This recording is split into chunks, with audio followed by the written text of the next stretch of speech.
성도 여러분 안녕하십니까? 아름다운 안식일입니다. 캐나다 사람들의 가장 큰 착각 중에 하나는 은연중에 미국이라는 나라를 참 동경합니다. 그래서 미국은 모든 것이 풍족하고 크고 세련되다라고 이렇게 느끼는데요.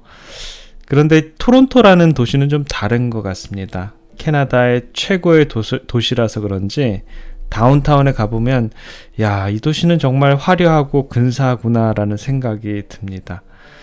곳곳에 새로 지은 그 빌딩들과 초화판으로 새롭게 장식된 그런 건물들, 모든 편의시설들이 갖춰진 현대식 생활 환경으로 점점 바뀌고 있는 것 같습니다. 우뚝우뚝 솟은 건물들, 그리고 깨끗하고 화려한 모습들을 보면 예전에 제가 살던 이 메릴랜드에서 비하면 참 도시와 시골 같은 느낌이 듭니다. 제가 미국에 있는 친구들을 만나거나 동료 목회자들과 이야기를 하다 보면 이 캐나다 토론토에서 왔다라고 하면 어떤 친구들은 여기 물정을 잘 몰라서 어느 강원도 산골쯤에서 온 사람처럼 생각을 할 때가 있습니다. 그때마다 제가 이런 얘기를 합니다. 토론토라는 도시가 뉴욕, LA 다음으로 큰 도시라고요.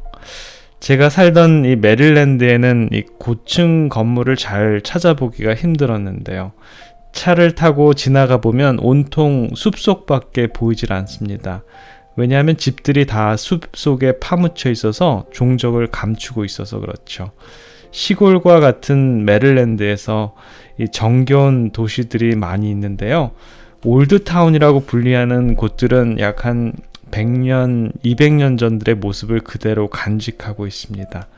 어떤 곳은 늘 홍수가 범람하는 곳에도 불구하고 홍수가 지나가면 또 그곳을 정비해서 계속 예전의 모습들을 복구하고 간직하고 있습니다. 정말 그러한 도시들의 정치를 느끼고 또 낭만이 묻어있는 곳에 가면 시간이 정지한 듯한 그런 편안함을 느끼게 됩니다. 제가 한국에서 좋아하는 이 골목길이 바로 인사동 골목길인데요. 찻집이 많이 났던 것으로 기억이 납니다. 그곳에 이 낭만이 있고 이 젊은이들이 멋이 있는 곳으로 여겨졌던 그런 시절이 있었는데요. 그런가 하면 이 옛날에 이 남대문이나 경동시장 이 뒷골목은 여러 가지 먹거리를 파는 이 잡화상들이 즐비하는 곳에 이 서민들의 정치를 만들어내기도 합니다. 코로나 팬데믹으로 어느 곳에도 자유롭게 갈 수가 없는 그러한 실정이지요. 여러분들은 어디를 가장 가고 싶으십니까? 저는 하늘나라를 잘 가고 싶은데요. 하늘나라 다음으로 가고 싶은 곳이 있다면 아마 개인적으로 제 마음에 가장 가고 싶은 곳은 인간미가 물씬 풍기는 한국의 이 골목골목 뒷골목을 걸으면서 종종 한국 사람들의 모습들, 그리고 골목골목마다 아기자기하게 길거리에 파는 것들을 구경하고 또 길거리 포장마차에서 파는 이 떡볶이를 사서 먹어보고 싶다라는 그런 생각을 하기도 합니다.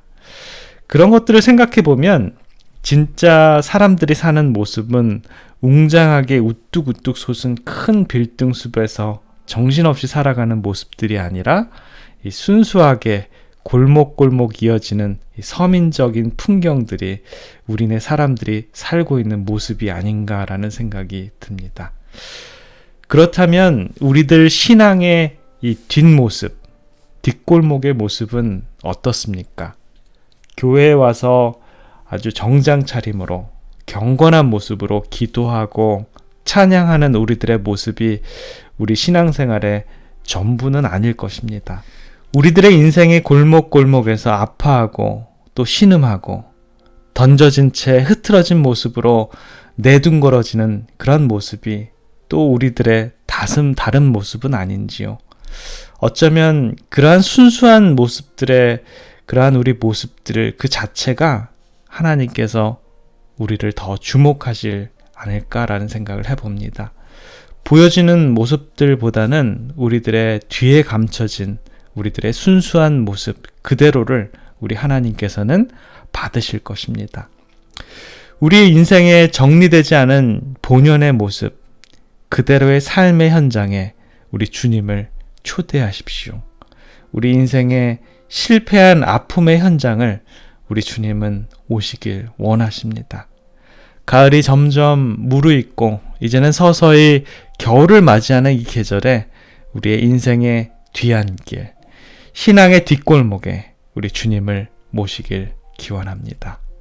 사랑하는 성도 여러분, 이제는 각자 우리의 신앙의 뒤안길, 곧 우리들의 실제 모습을 재정비하는 시간이 필요하진 않으십니까? 그러나 그 뒤안길에 서 있는 모습 그대로의 우리들의 이 모습을 주님은 사랑하고 받아주실 것입니다. 그리고 그 뒤안길을 주님이 우리와 함께 하나하나 정비해 나가길 원하십니다. 낙엽이 이제 하나둘 떨어지고 앙상한 가지만 드러내는 이 계절, 바로 그러한 계절이 이제 다가옵니다. 바로 이 가을이 어쩌면 저와 여러분들의 이 신앙의 뒤안길을 다시 돌아보라는 그러한 시간이 아닐런지요. 큰 길의 모습과 이 뒷골목, 이 뒤안길의 모습이 차이가 어쩌면 우리들의 이 삶의 차이인 것 같은데요. 선진국으로 갈수록 큰 길과 뒷골목도 점점 깨끗해져 갈 것입니다. 우리들의 모습도 마찬가지 아닌가요? 남에게 보이고 싶지 않은 여러분들의 그 뒷모습은 어떤 모습입니까?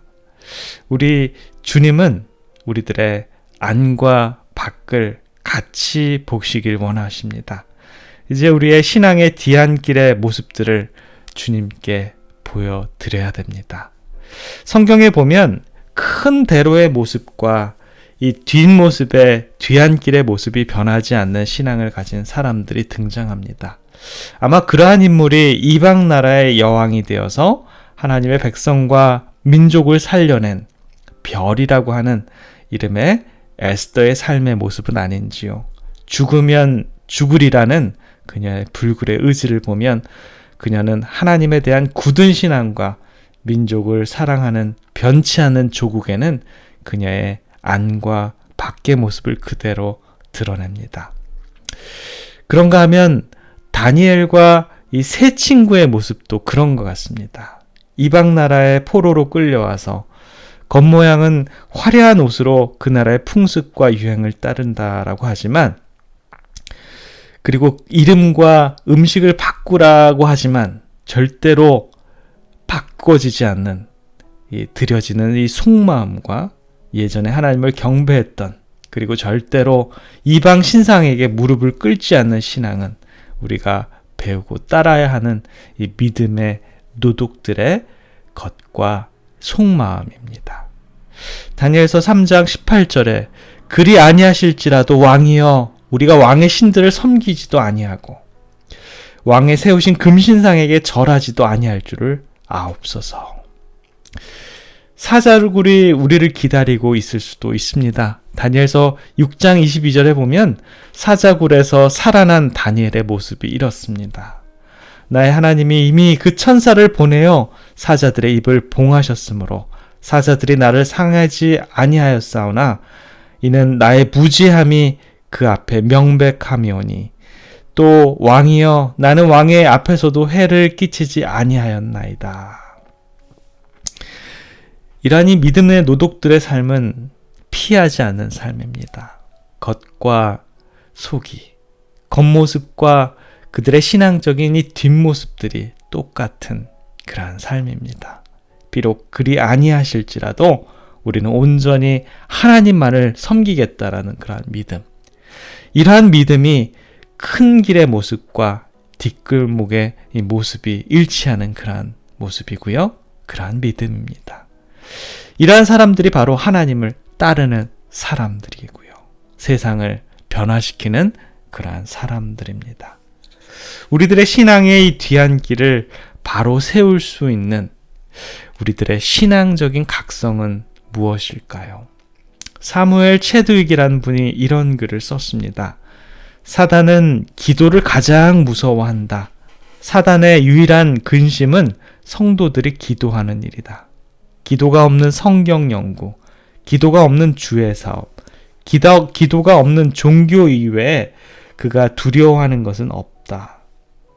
그는 우리의 일을 비웃을 수도 있고 우리의 지혜를 조소를 보내지만 우리가 기도할 때 그는 떤다. 사무엘의 말처럼 우리들의 신앙생활에서 무엇이 우리를 가장 주님과 가깝게 할까요? 무엇이 가장 우리들의 마음을 주님께로 이끌까요? 우리들의 마음과 주님의 마음이 하나가 될 수 있는 것, 그것은 바로 기도입니다. 그렇게 하는 것이 사단을 가장 무섭게 하는 것이기도 하고요. 사랑하는 성도 여러분, 우리들의 겉모습으로 보이는 그런 부분이 아니라 우리들의 신앙의 뒤안길을 가장 탄탄하게 다질 수 있는 확고부동한 길은 바로 기도입니다. 어떤 가난한 목사님 사모님께서 자녀들에게 이런 말을 했다라고 합니다. 얘들아, 우리가 가난해서 너희들에게 물려줄 것은 많이 없지만 이거 한 가지는 꼭 해줄게. 내가 약속할게. 엄마의 기도의 창고에 기도를 많이 채워놓을 테니까 필요할 때 꼭 꺼내 쓰거라. 그래서 그 자녀들이 다 신앙 안에 머물고 정말 세상적으로도 성공을 해서 잘 살고 있다라고 합니다. 우리가 돈을 많이 벌어서 재물을 자녀들에게 많이 물려주는 것 참 좋은 것입니다. 그러나 우리가 돈도 많이 물려주고 자녀들에게 신앙까지 잘 물려준다 그러면 얼마나 좋겠습니다. 그러나 돈을 많이 물려줄 수는 있는데 하나님을 섬기고 사랑하는, 그래서 온전히 하나님의 그늘 아래서 거하는 그러한 신앙을 물려주지 못했다라고 하면 얼마나 안타까운 일입니까?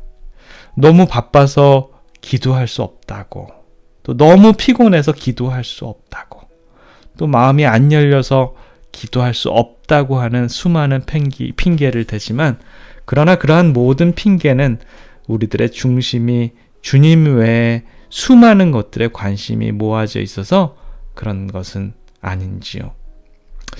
요한복음 15장 7절에 이런 말씀이 있습니다. 너희가 내 안에 거하고 내 말이 너희 안에 거하면 무엇이든지 원하는 대로 구하라.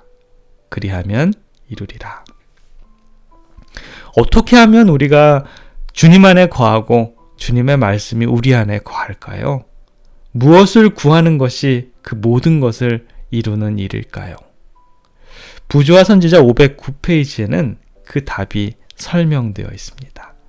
성공의 비결은 인간의 노력과 하나님의 힘이 연합되는 때이다. 가장 위대한 결과를 성취하는 자들은 의도적으로 전지전능하신 분의 팔을 의지하는 자들이다. 기도의 사람만이 능력의 사람이다. 라고요. 주님께 의지하고 주님께 나아가는 것, 그것이 바로 기도이고요. 우리들의 최선의 노력입니다. 우리 하나님의 이 전지전능하신 그분의 팔에 의지하는 그러한 사람을 우리 하나님께서는 능력자라고 합니다.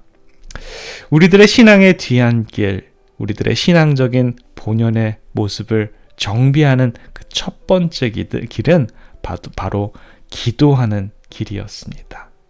그렇다면 두 번째 방법은 뭘까요? 마태복음 6장 12절에 그 비밀이 나와 있습니다. 우리가 우리에게 죄 지은 자를 사하여 준 것 같이 우리의 죄를 사하여 주옵시고. 마태복음 6장은 주기도문이 나와 있는 장이지요. 예수님께서 우리들에게 기도를 어떻게 해야 하는지에 대한 이 제자들의 물음에 기도하는 방법을 설명하는 구절입니다.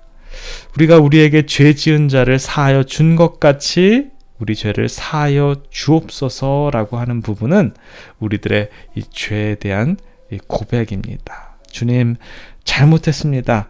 우리 죄를 용서해 주십시오라는 것이죠. 이러한 부분이 바로 사단을 두려워 떨게 만드는 것입니다.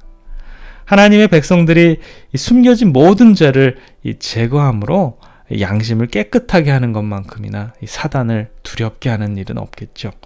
그러한 일을 하나님의 백성들이 행할 때 주님의 힘을 잃어가는 이 교회, 살아계신 우리 하나님의 성령님을 부어주실 것입니다. 그렇게 될 때 우리 하나님의 백성들의 삶이 정말 축복으로 가득한 그런 삶이 될 것입니다. 청년에게 보내는 기별 133페이지에는요, 이런 말씀이 있습니다.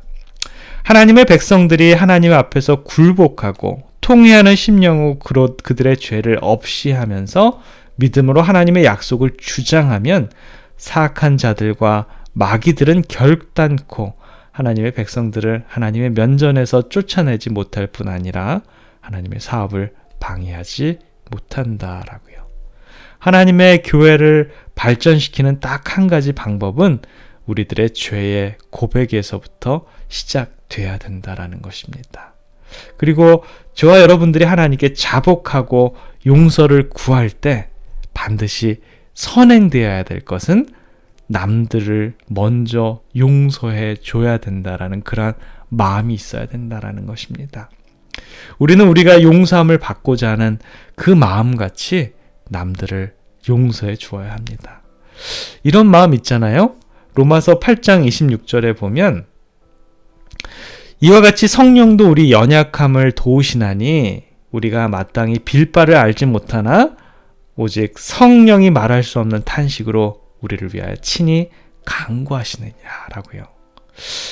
우리의 이 죄의 고백이 참 쉽지 않습니다. 그러한 우리의 이 나약한 연약한 심령을 우리 성령 하나님께서 아신다라는 것입니다. 그래서 그럴지라도 우리 성령님께서 우리들의 이 죄의 고백까지도 도와주신다라는 것입니다. 우리가 마땅히 뭘 빌어야 되는지도 몰라요.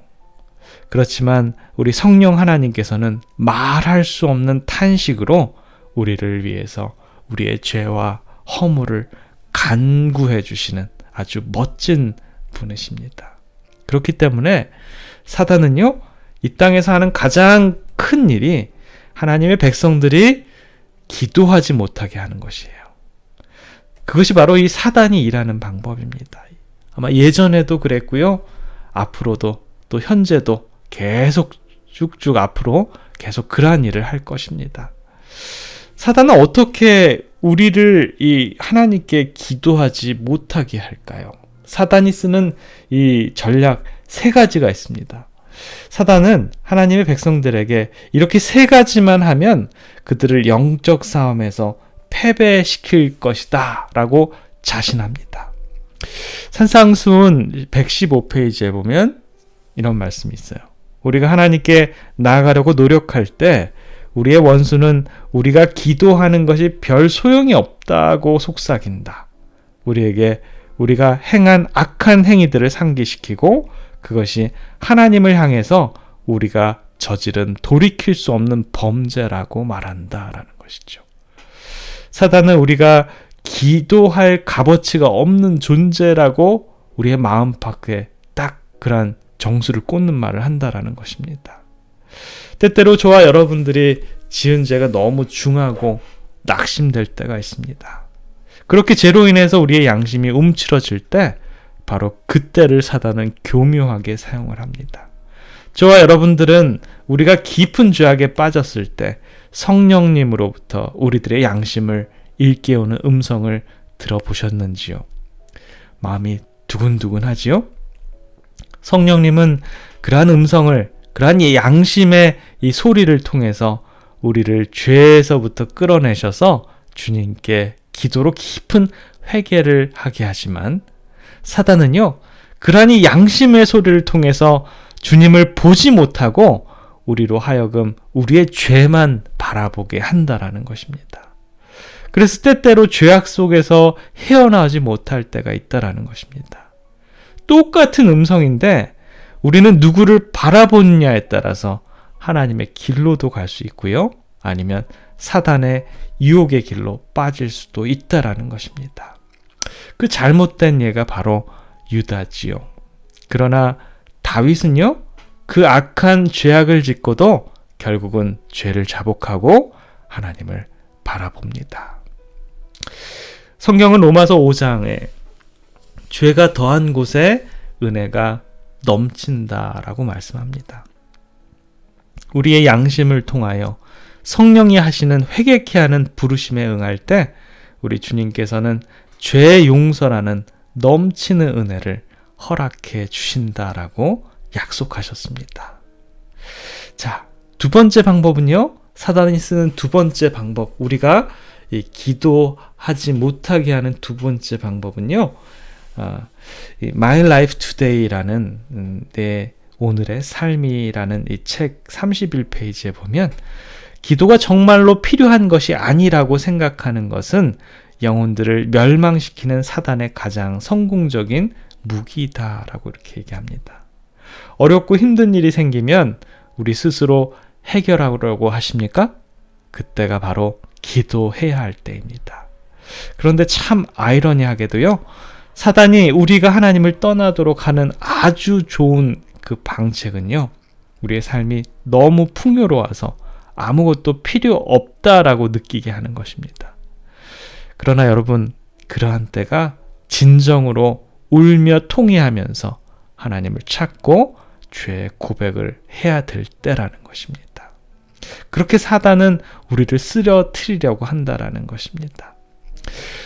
그리고 마지막 세 번째, 이 사단이 우리들에게 이 기도하게 못하는 그러한 이 세 번째 방법은요. 우리들에게 온통 이 불필요한 것들을 우리의 머리에 가득 채우도록 한다라는 것입니다. 각시대 대쟁투 519페이지에 보면 성경 연구와 기도를 게을리하도록 그가 공격할 수 있는 모든 사람들을 그는 다 안다. 그래서 그는 마음을 혼잡케 하는 모든 방법들을 다 고안해낸다라고 합니다. 옛날에 한 수도사가 기름이 필요해서 올리브 묘목을 심었습니다. 그리고 그는 주여, 이 연약한 뿌리가 마시고 자라날 수 있는 비가 필요하니 단비를 내려주시옵소서 라고 기도를 했습니다. 주께서는 단비를 내려주셨습니다. 그리고 나서 수도사가 또 기도를 했습니다. 주여, 나의 나무는 태양이 필요합니다. 주께 기도드리오니 태양 빛을 비춰주셔서 제 나무가 잘 자랄 수 있도록 해주십시오 라고 했어요. 그러자 이 검은 구름을 몰리고 해가 나왔습니다. 이번에는 오 주님, 이 나무를 단단하게 하기 위해서는 서리가 필요합니다 라고 수도사가 외쳤습니다. 그랬더니 이 작은 나무에는 서리가 앉아서 반짝거리고 있었습니다. 그런데 웬걸요? 저녁에는 갑자기 나무가 죽어버렸습니다. 그 수도사는 동료 수도사의 방에 찾아가서 그 이상한 경험을 털어놓았습니다. 그때 다른 동료 수도사는 이런 얘기를 했습니다. 나도 역시 작은 나무 한 그루를 심어서 키우고 있습니다 라고요. 그런데 보십시오. 잘 자랍니다. 나는 이 나무를 하나님께 맡깁니다. 그 나무를 만드신 하나님께요.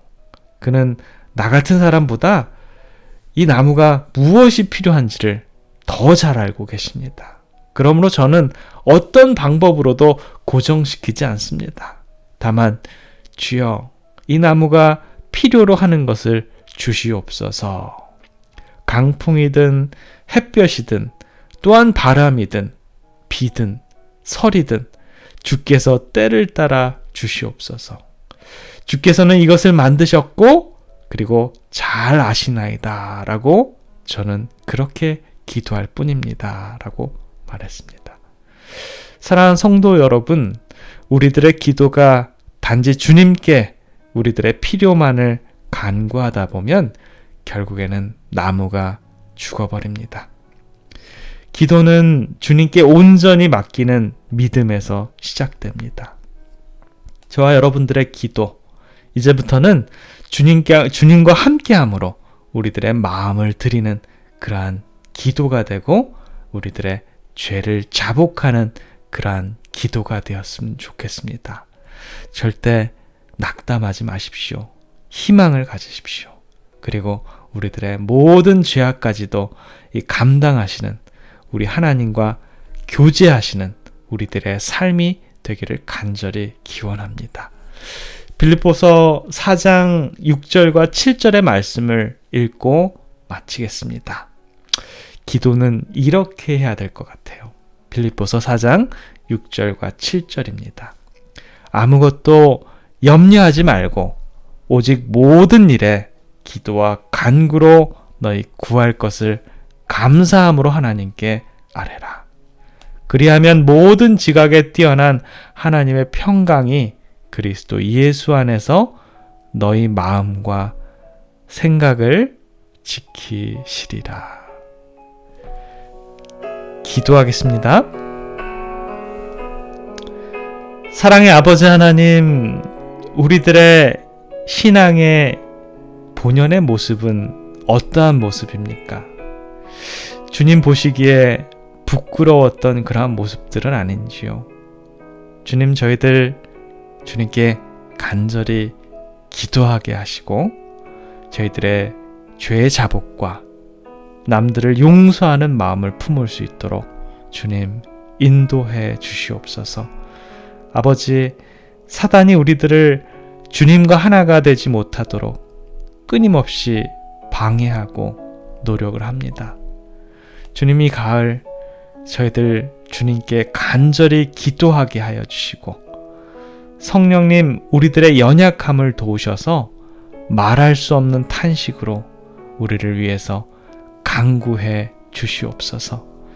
우리들의 신앙의 매 발걸음마다 주님 동행해 주시옵고 피곤하고 지친 저희들의 여정길에 힘과 용기를 북돋워 주셔서 끊임없는 주님을 향한 재림의 소망을 품고 살아가는 저희들 다 될 수 있도록 주님 축복해 주시옵소서.